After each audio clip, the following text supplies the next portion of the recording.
কদরের রাত্রিতে কি আমল করতে পারি, জাস্ট আজকে আমরা 6টা আমল শেয়ার করব। বলেন সবাই ইনশাআল্লাহ। প্রথম আমল, যে আমলটা আমরা অনেকেই মাইনাস করে ফেলি, অনেকে ভুল করে ফেলি, সবে কদরে আমরা আমাদের we will try our best level এশারের নামাজটা আমরা জামাতে পড়ব, ফজরের নামাজটা আমরা জামাতে পড়ব।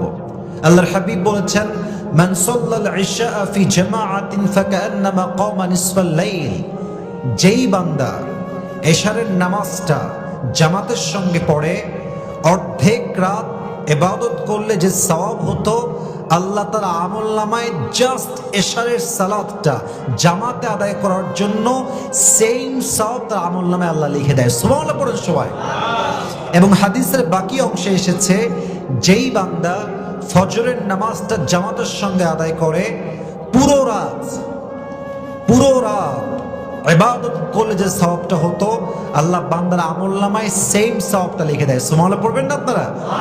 অতএব অবশ্যই রমজান মাসে প্রত্যেকটা ওয়াক্তের নামাজ, specially on a night of glory, কদরের রাত্রিতে আমরা এশা এবং ফজর জামাতে আদায় করব। বলেন সবাই ইনশাআল্লাহ। 2 নম্বর আমল, যেটা আল্লাহর হাবিব সাল্লাল্লাহু আলাইহি ওয়াসাল্লাম আম্মা জান আয়েশা রাদিয়াল্লাহু তাআলা আনহাকে শিখিয়েছেন। আল্লাহর হাবিব বলেছেন, হে আয়েশা, কদরের রাত্রিতে তুমি আল্লাহর কাছে দোয়া করবা। সবাই আপনারা আমার সঙ্গে দোয়াটা পাঠ করবেন। সকলেই পড়েন আল্লাহুম্মা, একটু আওয়াজ দিয়ে সবার থেকে শুনতে চাই, আল্লাহুম্মা ইন্নাকা আফুউন তুহিব্বুল আফওয়া ফাফু আন্নি। এর অর্থ হচ্ছে, আল্লাহ আপনি ক্ষমাশীল, আপনি ক্ষমাশীল, আপনি ক্ষমাকে পছন্দ করেন। ফাফু আন্নি, so please forgive my sins. আল্লাহ আপনি আমাকেও ক্ষমা করে দেন। পড়েন সবাই আমিন। অতএব এই দোয়াটা আমরা কদরের রাতে বেশি বেশি পড়ার চেষ্টা করব। বলেন সবাই ইনশাআল্লাহ। 3 নম্বর আমলটা হচ্ছে রাত্রি জাগরণ এবং তাহাজ্জুদ। আই রিপিট अगेन, রাত্রি জাগরণ এবং তাহাজ্জুদ। হাদিসে এসেছে, আল্লাহর হাবিব সাল্লাল্লাহু আলাইহি ওয়াসাল্লাম শেষ 10 দিনে অন্য 10 দিনের চাইতে, অর্থাৎ প্রথম 10 দিন এবং দ্বিতীয় 10 দিন এর চাইতে আল্লাহর হাবিব সর্বশেষ যে 10 দিনে থাকে, এই 10 দিনে তিনি সবচেয়ে বেশি রাত্রি জাগরণ করতেন এবং এই শেষ 10 দিনে তিনি আমলের প্রতি, ইবাদতের প্রতি আরো বেশি মনোযোগী হতেন। সুবহানাল্লাহ পড়বেন না আপনারা সবাই? শুধুমাত্র রাত জাগলেই হবে না, তাহাজ্জুদটা আমাদেরকে আদায় করতে হবে। তবে সবাইকে আমি ক্লিয়ার করে বলতে চাই, কদরের জন্য স্পেসিফিক কোনো নামাজ আলাদাভাবে নেই। আপনি নফল নামাজ পড়বেন, আপনি তাহাজ্জুদের নিয়তে নামাজ আদায় করবেন। আল্লাহ তাআলা বলেছেন, তাতাজাফা জুনুবুহুম আনিল মাদাজি'i ইয়াদউনা রাব্বাহুম খাওফাও ওয়া তামাআ। যারা বিশ্বাসী, যারা ঈমানদার, তাদেরকে আল্লাহ বলছেন, দে অ্যারাইজ ফ্রম দেয়ার বেড, তারা রাত্রি জাগরণ করে, ঘুম থেকে উঠে যায় তাহাজ্জুদের সময়, এবং তারা ইয়াদউনা রাব্বাহুম খাওফাও ওয়া তামাআ, they supplicate their Lord in fear and aspiration। তারা আল্লাহর কাছে ভয়ে এবং আশা নিয়ে দোয়া করে, এবং তারা ওয়া মিম্মা রাযাকনাহুম ইউনফিকুন, আমি তাদেরকে যেই অর্থ দিয়েছি, যে সম্পদ দিয়েছি, তাদের থেকে তারা আল্লাহর রাস্তায় দান করে। সুবহানাল্লাহ পড়বেন না সবাই?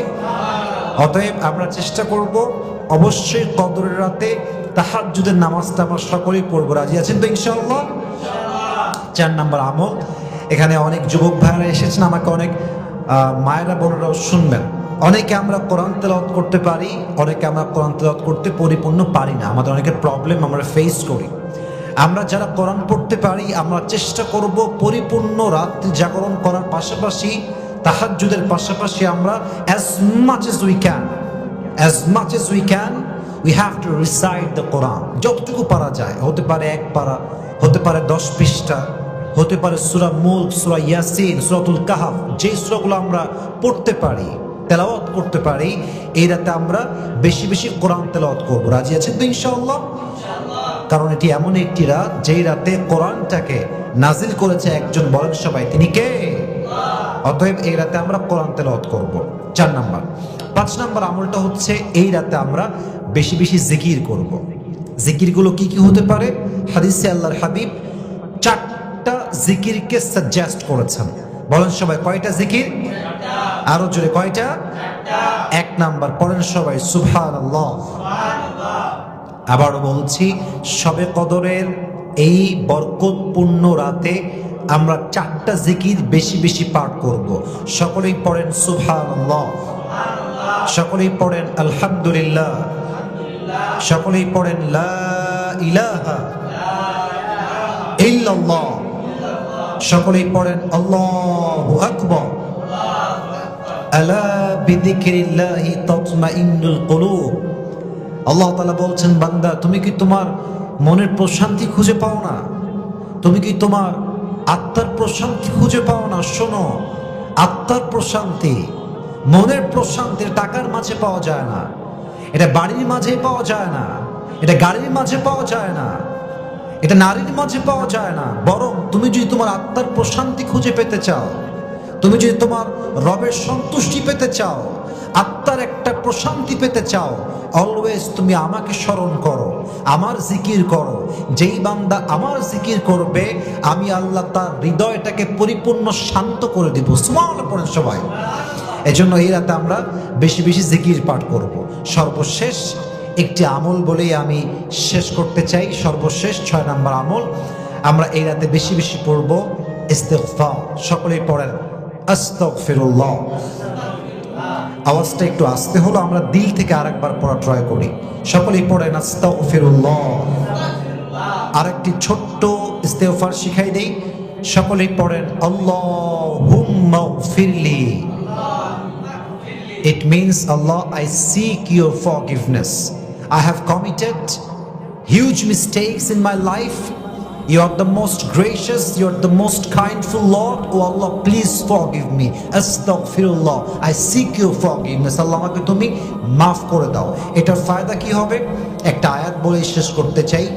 আল্লাহ তাআলা বলছেন, قل يا عبادي الذين أسرفوا على أنفسهم لا تقنطوا من رحمة الله إن الله يغفر الذنوب جميعا.